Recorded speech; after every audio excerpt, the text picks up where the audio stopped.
मध्य बिंदु परमेय और मध्य बिंदु परमेय का विलोम पढ़ेंगे। जो परमेय है 8.9 और एक परमेय है 8.10। ठीक है।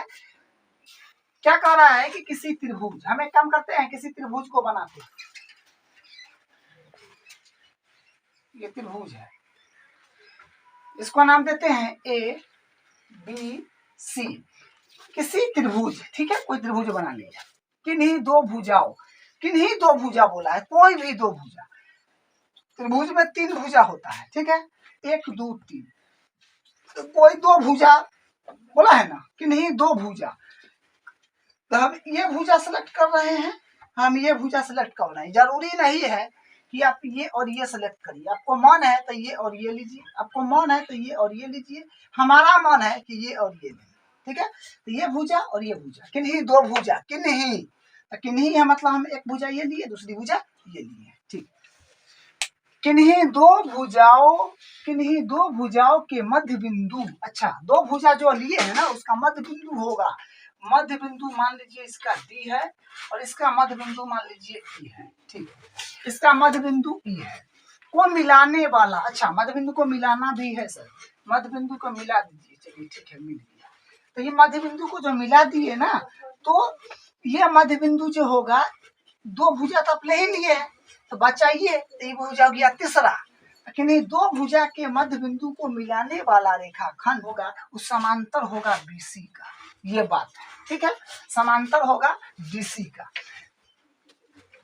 तो वही लिखा था कि किसी त्रिभुज के किन्हीं दो भुजा, तो कोई त्रिभुज है उसका दो भुजा ले लिए, उसका मध्य बिंदु पहले वाले भुजा का मध्य बिंदु डी है और दूसरी वाली ऐसी भुजा का मध्य बिंदु ई है। ई दोनों मध्य बिंदु को मिला दिए तो ये रेखाखंड जो होगा ये तीसरी भुजा के समांतर होगा, ठीक है। कोई बात लिखा हुआ मिलाने वाला रेखाखंड तीसरी भुजा के समांतर होगा। बस एनसीईआरटी बुक में इतना ही मेंशन किया है, लेकिन मध्य बिंदु परमेय के अंतर्गत ही हमको पढ़ना होता है कि समांतर तथा आधा भी होता है, ठीक है। तो इसका जो होगा ना डीई जो होगा, ये डीई जो है ये आपका हाफ ऑफ बीसी भी होगा, यानी डीई समांतर होगा बीसी का, लेकिन डीई बीसी का आधा भी होगा, ठीक है। ये बात आपको एनसीईआरटी बुक में मध्य बिंदु परमेय को 9.2 परमेय के तौर पर दे दिया है। ये बात है इसका मतलब। अब इसको हम आपको प्रूफ करके बढ़िया से दिखाते हैं, ध्यान दीजिएगा, ठीक है। अगले स्लाइड में उसी प्रकार परमेय है 8.10। तो किसी इसमें देखिए क्या कह रहा है, किसी त्रिभुज, ठीक है सर, कोई त्रिभुज मान लीजिए, चलिए सर ये त्रिभुज है आपका, ठीक है। चलिए ये कह रहा है किसी त्रिभुज, मान लीजिए इसका नाम क्या दे दिए, इसका नाम एबीसीडी ले लीजिए, एबीसीडी अपने को अच्छा लगता है तो बार बार एबीसीडी लेते हैं। किसी त्रिभुज की एक भुजा, ठीक है, कोई त्रिभुज बन गया है, ठीक है, ये त्रिभुज है। किसी त्रिभुज की एक भुजा, अरे भैया त्रिभुज में 3 गो भुजा होता है, को बोला है किसी त्रिभुज की एक भुजा, हमको माना है भुजा ये लेने का एक, ठीक है, ये भुजा ले लीजिएगा, आपका मन ये कुछ भी लीजिए, हमारा मन ये है ये ले लीजिए, ठीक है। एक भुजा के मध्य बिंदु, और जो भुजा लिए है ना उसका मध्य बिंदु क्या डी ले लेते हैं, चलिए क्या दिक्कत है। तो इसका मध्य बिंदु हम डी ले लिए, ठीक है।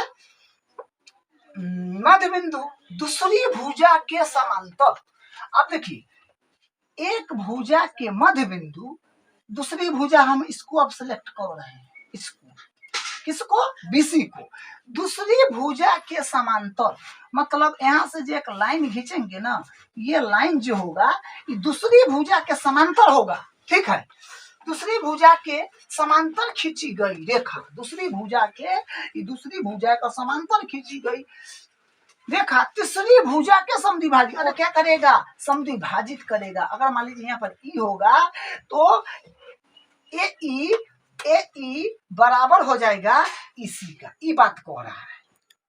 दूसरा पढ़िए, मैंने 9.10 में, फिर पढ़िए, देखिए किसी त्रिभुज की एक भुजा, कोई त्रिभुज है उसका एक भुजा ले लिए थे हम, ए बी के मध्य बिंदु मतलब इसका मध्य बिंदु होता है ना, क्या इसका नाम दे दिए डी, मध्य बिंदु का नाम दे दिए डी। मध्य बिंदु का काम होता है कि इसको और इसको समान बराबर भाग में बांटेगा, यानी ए डी बराबर बी डी, से दूसरी भुजा के समांतर, मतलब पहली भुजा जो आप लिए हैं यानी एक भुजा, उसका मध्य बिंदु आप डी लिए हैं और दूसरा भुजा मान लीजिए हम ये लिए हैं, तो इसके दूसरी भुजा के समांतर खींची गई रेखा, माने देखिए एक भुजा के मध्य बिंदु डी लिए हैं और दूसरा भुजा ये है बीसी, बीसीए के सीध में एक लाइन खींचेंगे ना इसी तरह से एकड़े लेखा एकड़े बराबर में, तो ई बेचारा एक कर क्या होगा, ये जो है डी ई जो लाइन जब खींच लेंगे तो क्या डी बन जाएगा, कुछ नाम दे देंगे तो ई डी ई जो होगा ई बीसी के क्या होगा, समांतर होगा, ये कह रहा है। ठीक है, तो तीसरी भुजा को सम, लेकिन समांतर तो होगा लेकिन तेसर जो भुजा बचा एक दो गो काम में ले लिए तीसरा ही हो गया, तो इसको जो करेगा भुजा को समद्वि भाजित करेगा। समद्वि भाजित का मतलब होता है ये और ये बराबर हो जाएगा, तो ए ई बराबर इसी। ठीक है, ये बात इसमें बोला गया है। ठीक है, तो ये भी हम प्रूफ करेंगे अगले समय। ऊपर में हमारा एक पर में है 8.9 और मध्य बिंदु परमेय का विलोम में है परमेय 8.10। तो परमेय 8.9 क्या कह रहा है कि किसी त्रिभुज की किन्हीं दो भुजाओं के मध्य बिंदु, किसी त्रिभुज यानी हम ए बी सी एक त्रिभुज बना दिए हैं, किन्हीं दो भुजा, एक भुजा हम मान लिए हैं ये ए बी और एक दूसरी भुजा मान लिए हैं ई, किन्हीं दो भुजा, तो हम एक भुजा को मान लेते हैं ए बी और एक भुजा को मान लेते हैं दूसरी भुजा को ए सी के मध्य बिंदु को मिलाने वाला रेखाखंड। तो ए बी का मध्य बिंदु डी है और ए सी का मध्य बिंदु ई है, इसको मिलाने वाला रेखाखंड, इसको मिलाने वाला रेखाखंड जो होगा ये जो होगा ये तीसरी भुजा के समांतर होगा। मिलाने वाला रेखाखंड तीसरी भुजा के समांतर होता है। एनसीईआरटी बुक में सिर्फ इतना ही बोला है होता है, लेकिन मध्य बिंदु परमेय में ही ये आता है कि आधा भी होता है। यानी परमेय क्या कहा कि किसी त्रिभुज मतलब हम ए बी सी एक त्रिभुज बना लिए हैं, दो भुजाओं के मध्य बिंदु, तो दो भुजा के मध्य बिंदु हम कोई सा भी दो भुजा ले सकते हैं। ठीक है, हम एक भुजा ये लिए हैं और एक भुजा ये लिए हैं और इसका मध्य बिंदु डी है, यानी ए बी का मध्य बिंदु डी है, दूसरी भुजा ए सी का मध्य बिंदु ई है। ठीक है, तो मध्य बिंदु को मिलाने वाला रेखाखंड तीसरी भुजा यानी तीसरी भुजा ये इसके समांतर होगा और आधा होगा। ठीक है, तो मध्य बिंदु जो होता है वो भुजा को क्या करता है, समान दो भाग में बांटता है। तो ये हो जाएगा ए सी बराबर हो जाएगा ए ई और ए डी बराबर हो जाएगा डी बी, क्योंकि मध्य बिंदु है। किसी त्रिभुज के किन्हीं दो भुजाओं के मध्य बिंदु को मिलाने वाला रेखाखंड तीसरी भुजा के समांतर तथा आधा होता है। तो वो जो बोला था वो इसमें किए हैं। अब देखिए यहाँ से क्या है दिया है, मैं लिख देंगे त्रिभुज ए बी सी में ए डी बराबर होगा डी बी, ए डी बराबर हो जाएगा डी बी, वह आता था ए ई बराबर हो जाएगा ई सी, ए ई बराबर हो जाएगा ई सी। ठीक है, क्योंकि मध्य बिंदु है डी, तो ए डी बराबर हो जाएगा डी बी और ए ई बराबर हो जाएगा ई सी। बस वही लिखा हुआ ये दिया हुआ है। हमको सिद्ध करना है कि डी ई समांतर होगा बी सी का तथा डी ई आधा होगा बी सी का, डी ई आधा होगा बी सी का। वही लिखे हैं कि D E half of B C. तो इसमें हमको एक रचना करने की आवश्यकता है, रचना करते हैं। तो रचना में क्या करेंगे कि हम बिंदु सी से बी ए के समांतर एक रेखा खींचेंगे। तो करते हैं,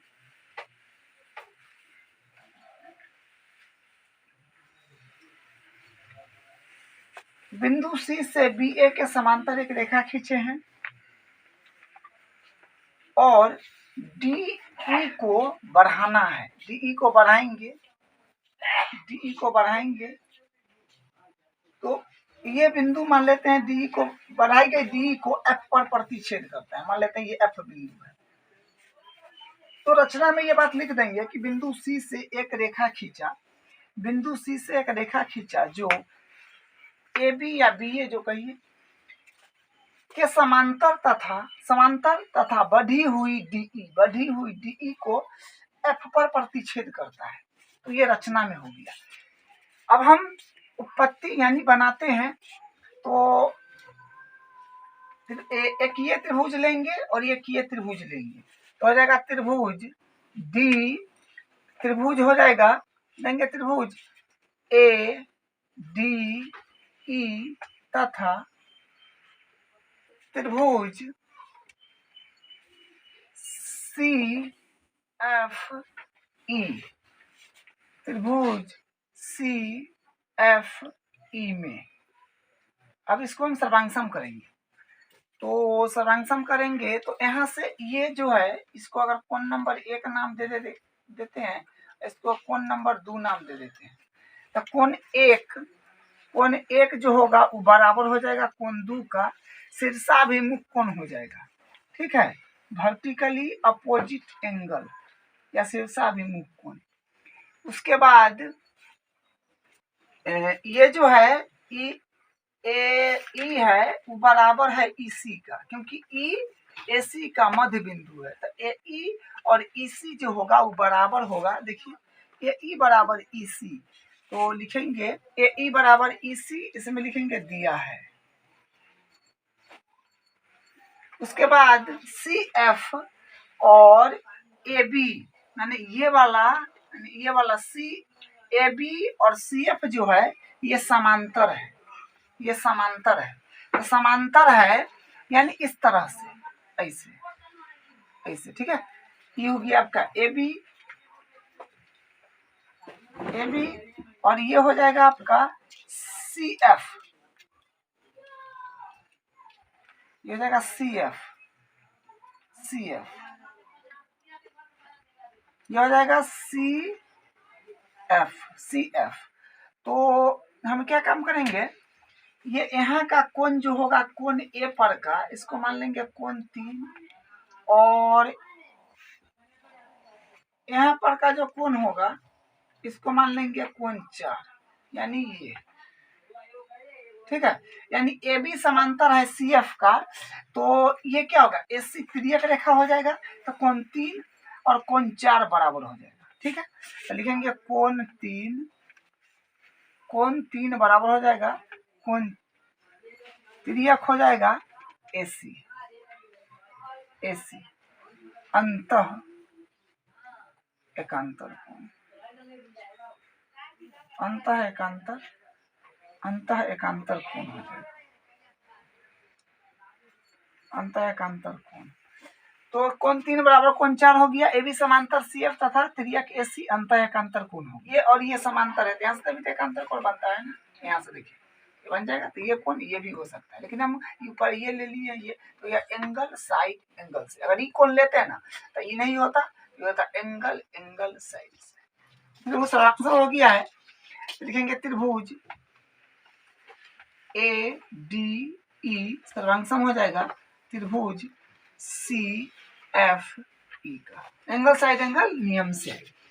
अब हम यहाँ से क्या करेंगे, डी ई जो है उसको हम बराबर कर लेंगे, डी ई बराबर हो जाएगा ई एफ का, ठीक है। ये और ये बराबर कर लिए हैं, डी ई बराबर ई एफ। तो इसमें कारण वही सी पी, इसमें ना ए डी कर लेते हैं, ए डी बराबर इसमें कर लेते हैं, ए डी बराबर कर लेते हैं इसका सी एफ का, ना लिखते हैं चूंकि ए डी जो है इसको समीकरण में क्या कर ले, एक मान लेते हैं। अब इसमें हो जाएगा ए डी जो है, ए डी वो बराबर है बी डी का या डी बी का, यानी ए डी जो है वो बराबर है डी बी का। ये जो है हमको क्या है दिया हुआ है कि ए डी बराबर डी बी, ए डी जो है वो बराबर है डी बी का, हम CPCT से AD बराबर CF लाए हैं, लेकिन हमको AD बराबर दे रखा है BD का। तो हम क्या काम करेंगे, AD CF का बराबर है, AD DB का बराबर है, तो CF और DB भी आपस में बराबर हो जाएगा, तो CF बराबर हो जाएगा DB। चलिए, यहाँ से ये बात हो गया है। अब हम सिर्फ और सिर्फ क्या बोलते हैं, BCFD एक चतुर्भुज है, BCFD माने इसको अगर हम देखें तो ये एक चतुर्भुज है। तो चतुर्भुज है तो इसमें हम क्या कह सकते हैं कि सर CF जो है, CF ये बराबर है DB का, यानी ये और ये बराबर है, ये भुजा। और हम रचना से AB समांतर खींचे थे CF का, तो DB CF के समांतर होगा, क्योंकि AB का ही हिस्सा है DB, इसलिए DB और CF समांतर हो जाएगा। तो हम क्या कहेंगे कि BCFD एक समांतर चतुर्भुज है। तो लिखेंगे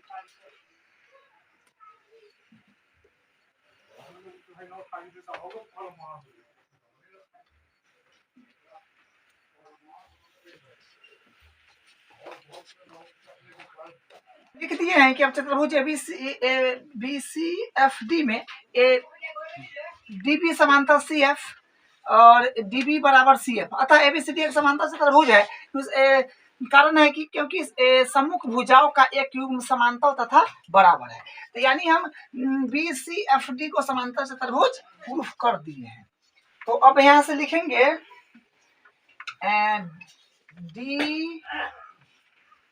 DF बराबर होगा BC तथा DF समांतर होगा BC, यानी BCFD को हम एक समांतर चतुर्भुज प्रूफ कर दिए हैं।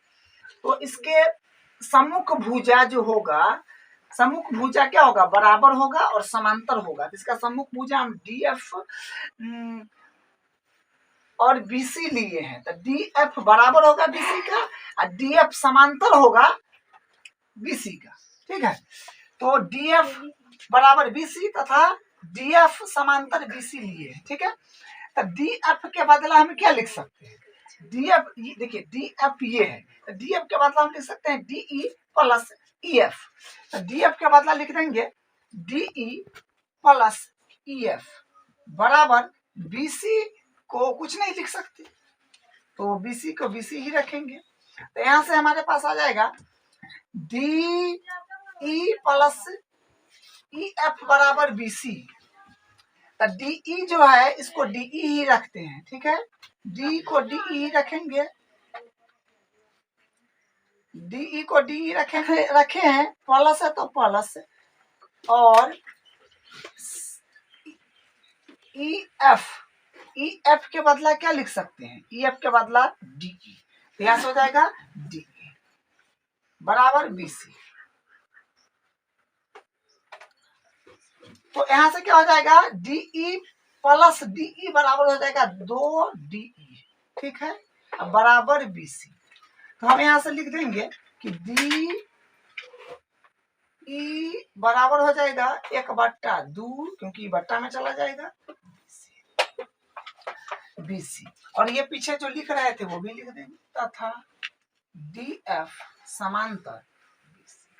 तो हम ये इस प्रमेय को प्रूफ कर लिए हैं। यानी 8.10 है, किसी त्रिभुज की एक भुजा के मध्य बिंदु से किसी त्रिभुज के, हमारे पास त्रिभुज है ABC, एक भुजा के मध्य बिंदु, तो हम एक भुजा ये है AB ले लिए हैं, इसका मध्य बिंदु D ले लिए हैं, मध्य बिंदु से दूसरी भुजा के समांतर, इसको दूसरी भुजा मान लिए हैं BC को, दूसरी भुजा के समांतर, मतलब इसी के समांतर। समांतर क्या होता है, दूसरी भुजा अगर हम BC लिए तो BC लाइन ऐसा है, तो मध्य बिंदु से दूसरी भुजा के समांतर बोला है लाइन खींचने के लिए, तो ऐसे खींचेंगे तब ना समांतर होगा, माने ऐसे इसे खींचेंगे तब ना, तो वही काम करेंगे। तो यहाँ से इसको यहाँ से खींच के यहाँ मिला देंगे, इसको नाम दे देते हैं E।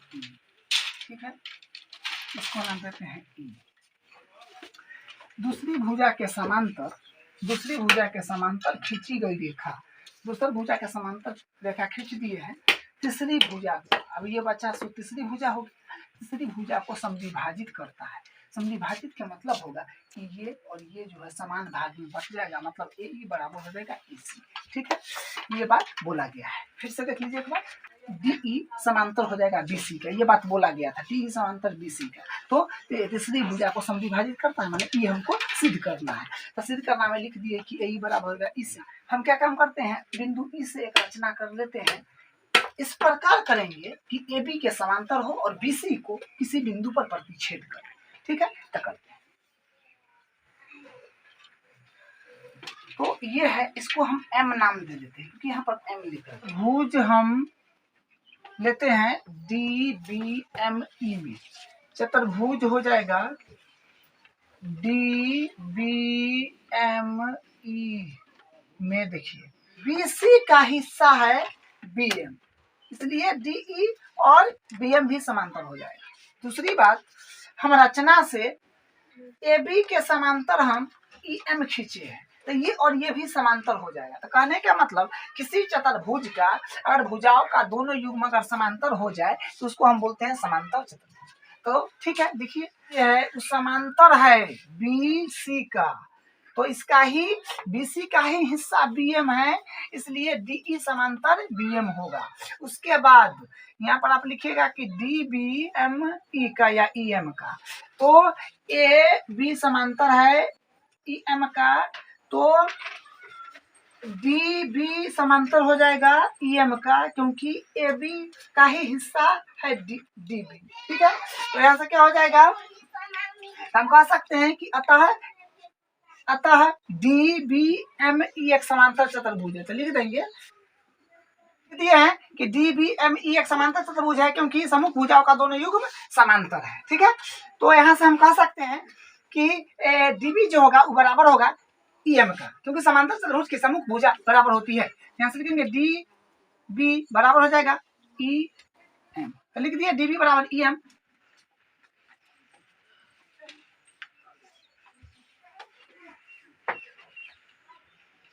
अब हम त्रिभुज ले लेंगे ए ई डी तथा त्रिभुज ई सी एम।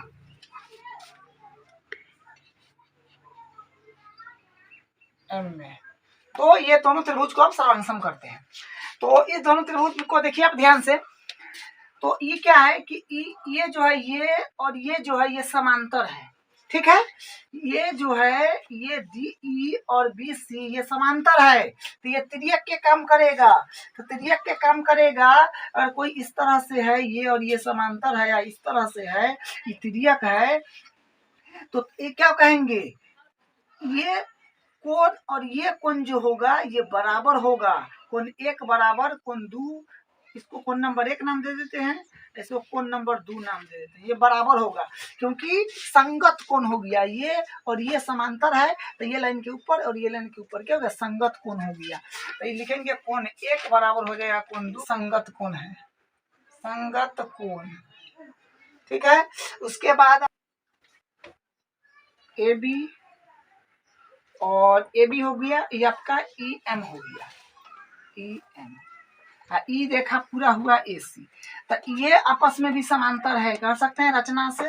ठीक है, तो ये और ये समांतर है और ये तिर्यक है, तो इस लाइन के ये जो इस समांतर रेखा के नीचे कोण नंबर 3 और इस समांतर रेखा के नीचे कोण नंबर 4, यानी ये और ये समांतर है, ये तिर्यक है, तो ये वाला कोण जो होगा कोण नंबर 3 और ये फिर समांतर है, इसके नीचे कोण नंबर 4, ये भी बराबर हो जाएगा संगत कोण से। ठीक है, तो लिखेंगे कोण 3 बराबर हो जाएगा कोण 4 का, और इसमें लिखिएगा कि ए बी संगत कोण, संगत कोण। अच्छा, ये काम और करिए ना, देखिए थोड़ा सा ध्यान दीजिए। यहाँ से हम क्या कह सकते हैं कि सर डी बी जो है डी बी ई एम के बराबर है, सही बात है, लेकिन डी बी तो और किसी के बराबर है। देखिए यहाँ से डी बी, देखिए यहाँ से देखिए, यानी हम कह सकते हैं ना कि डी बी जो है वो बराबर है, डी बी बराबर है ए डी का भी, इसका ए डी के, डी बी जो है ए डी का भी बराबर है। ये देखिए यहाँ से यहाँ पर लिख सकते हैं, तो यहाँ से क्या हो जाएगा, चूंकि डीबी जो है ये भी यहाँ से बराबर है, तो ये और ये देखिए डीबी बराबर है ईएम का और डीबी बराबर है एडी का, तो आपस में ये दोनों भी बराबर हो गया, इसलिए ईएम बराबर हो जाएगा एडी, ठीक है, बराबर हो जाएगा एडी का। अगर आपको समीकरण नहीं मानना है तो यहाँ पर ऐसे लिख सकते हैं कि चूंकि डीबी जो है डीबी बराबर है ईएम का, लेकिन यहाँ से डीबी जो है एडी के बराबर है, डीबी जो है एडी के बराबर है, ठीक ना। तो इसलिए क्या हो जाएगा, ई और ई बराबर है तो ई एम बराबर हो जाएगा एसी के। तो वही ई कारण आप दे दीजिए, यहाँ पर समीकरण नहीं हो मानिएगा तो चलेगा, या समीकरण मान लीजिए तो इसको क्या लिखिएगा बस होगी। तो आप जैसा बुझा तैसा कर लीजिए। एंगल साइड से आप लिखेंगे त्रिभुज ए ई डी, इस तरह फंक्शन हो गया है त्रिभुज ई सी एम का, ये ई जो होगा तो बराबर हो जाएगा इसी का। बस ये प्रूफ हो गया, यही लेना था, सीपीसीटी लिख दिया, सीपीसीटी, ठीक है। तो ये इसका प्रूफ है।